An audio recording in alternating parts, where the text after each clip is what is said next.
இதுவரைக்கும் சந்திராஸ் கிச்சனை சப்ஸ்கிரைப் செய்யாதவர்கள் ரெட் கலர் சப்ஸ்கிரைப் பட்டனை பிரஸ் பண்ணி சப்ஸ்கிரைப் பண்ணிக்கோங்க. கூடவே பக்கத்தில் இருக்கிற பெல் பட்டனை பிரஸ் பண்ணுங்க. எங்களுடைய அப்டேட்ஸ் உடனுக்குடன் உங்களை வந்து சேரும். Hi friends, welcome to Chandra's kitchen. இன்னைக்கு நம்ம நவராத்திரி ஸ்பெஷலான பிரசாதங்கள்ல 4வது நாள் பிரசாதம் என்ன செய்யறதுன்னு பார்க்க போறோம். நவராத்திரியில முதல் 3 நாட்கள் துர்கை தேவியை வழிபட்டோம். அது மட்டும் இல்லாம நவகிரகங்களையும் 3 நாள் வழிபட்டிருக்கோம். இப்ப அடுத்த 3 நாள் லட்சுமி தேவிக்கு. இன்னைக்கு நம்ம பாத்தீங்கன்னா ஞாயிற்றுக்கிழமை வருது. இந்த ஞாயிற்றுக்கிழமைக்கு உரிய நவகிரகம் பாத்தீங்கன்னா சூரிய பகவான். நவகிரகங்கள்ல ரொம்ப முக்கியம் வாய்ந்தவர் சூரிய பகவான். இவரை வழிபடுற விதமா நம்ம கோதுமையில சுண்டலும், லக்ஷ்மி தாயார வழிபடுற விதமா சர்க்கரை பொங்கலும் செய்ய போறோம். இதுல வெல்லம் சேர்த்திருக்கோம். இது பாத்தீங்கன்னா சூரிய பகவானுக்கு ரொம்பவே உகந்தது. அங்க இப்ப நம்ம பிரசாதம் செய்ய ஆரம்பிச்சிடலாம். கோதுமையை வச்சு அன்னைக்கு ஏதாவது ஒரு பிரசாதம் செஞ்சு வழிபடுறது ரொம்பவே விசேஷம். நான் இன்னைக்கு கோதுமையை வச்சு சுண்டல் செய்ய போறேன். இதுக்காக பாத்தீங்கன்னா கோதுமை நான் 100 கிராம் அளவுக்கு தான் ஊற வச்சிருக்கேன். இந்த கோதுமை பாத்தீங்கன்னா ஒரு 6 மணி நேரம் போல ஊற வச்சிருக்கேன். எல்லா பயிரையுமே இந்த நவராத்திரியில காலையில தான் ஊற போடணும். நம்ம இப்ப கோதுமையை நல்லா வாஷ் பண்ணிட்டு குக்கர்ல நம்ம இதை சேர்த்திருக்கோம். இது கூடவே 2 டம்ளர் போல தண்ணி சேர்த்துக்கலாம்.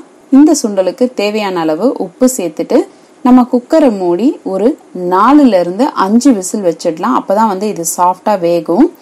இப்ப 5 விசில் வந்துருச்சு.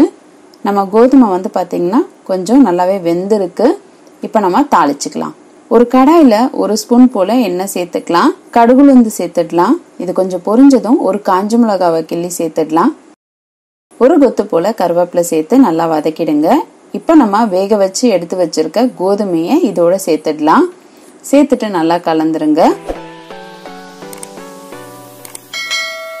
ஒரு பிஞ்ச் அளவுக்கு பெருங்காயத்தூள் சேர்த்துடலாம். அடுத்ததா நம்ம 1 ஸ்பூன் அளவுக்கு தேங்காவை திருகி வச்சிருக்கோம். அதை சேர்த்துட்டு நல்லா கலந்துடலாம். இப்ப நம்மளுடைய கோதுமை சுண்டல் ரெடி ஆயிடுச்சு. அடுத்ததா நம்ம சக்கரை பொங்கல் எப்படி செய்யறதுன்னு பார்க்கலாம். இதுக்காக நான் 1/2 கப் போல பொன்னி பச்சரிசி நான் எடுத்திருக்கேன். இது 125 கிராம் கப்ல நான் பாதி அளவுக்கு பொன்னி பச்சரிசி எடுத்திருக்கேன். அதே அளவுக்கு 1/2 கப்ல பாசிப்பயிறு, அதாவது சிறுபருப்புன்னு சொல்லுவாங்க இல்லையா, இதை நான் எடுத்திருக்கேன். இது ரெண்டுத்தையும் நம்ம ஒரு பாத்திரத்துல மாத்திடலாம். 2 சேர்த்து 125 கிராம் அளவுக்கு நான் எடுத்திருக்கேன். இப்ப நம்ம தண்ணி ஊத்தி இதை நல்லா வாஷ் பண்ணிக்கலாம். ஒரு 2ல இருந்து 3 தடவை வாஷ் பண்ணிட்டு நம்ம இதை ஒரு குக்கருக்கு மாத்திடலாம். இப்ப நான் குக்கர்ல பச்சரிசியும் பாசிப்பயிரையும் சேர்த்து வச்சிருக்கேன். இதுக்கு பாத்தீங்கன்னா 1 கப் அளவுக்கு 4 கப் அளவுக்கு தண்ணி சேர்க்க போறேன். அதே கப்ல நம்ம எந்த அரிசி அளக்குறோமோ அதே கப்ல 4 கப் அளவுக்கு தண்ணி சேர்த்துக்கோங்க. உங்களுக்கு இந்த சக்கரை பொங்கல் கொஞ்சம் குறைவா இருந்தாதான் நல்லா இருக்கும். அதனால நம்ம 4 கப் அளவுக்கு தண்ணி சேர்த்துக்கலாம். இப்ப நம்ம கொஞ்சம் போல உப்பு சேர்த்துக்கலாம். அடுத்ததா 1 ஸ்பூன் அளவுக்கு நெய் சேர்த்துடலாம். இப்ப நம்ம குக்கரை மூடி ஒரு 3 விசில் வச்சிடலாம்.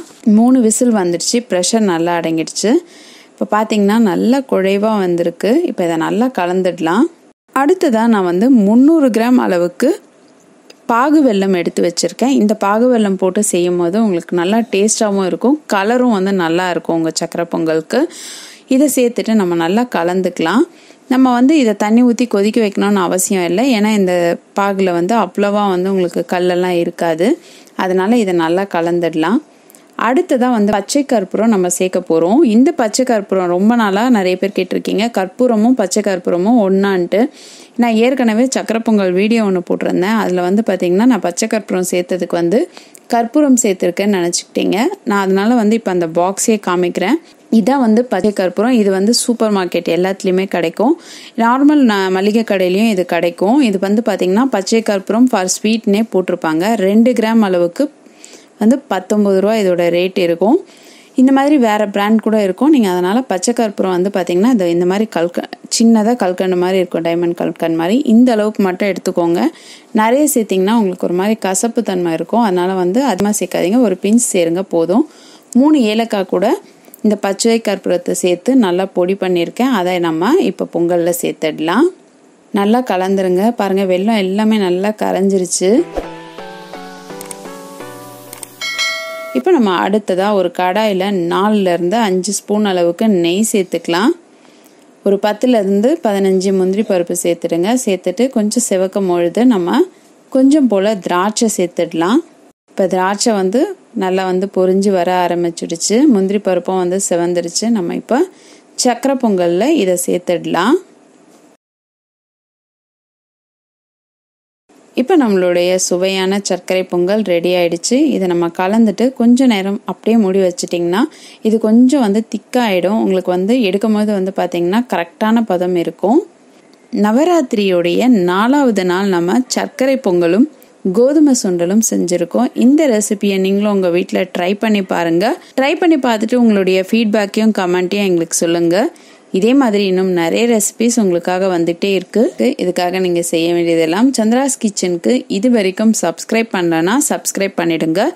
பக்கத்தில் இருக்கிற பெல் பட்டனையும் ப்ரெஸ் பண்ணுங்க. அப்போ தான் நாங்கள் போடுற வீடியோஸ் எல்லாமே உங்களுக்கு உடனே வந்து சேரும். நான் இன்னொரு சுவாரஸ்யமான ரெசிபியோடு உங்களை சந்திக்கிறேன். நன்றி, வணக்கம்.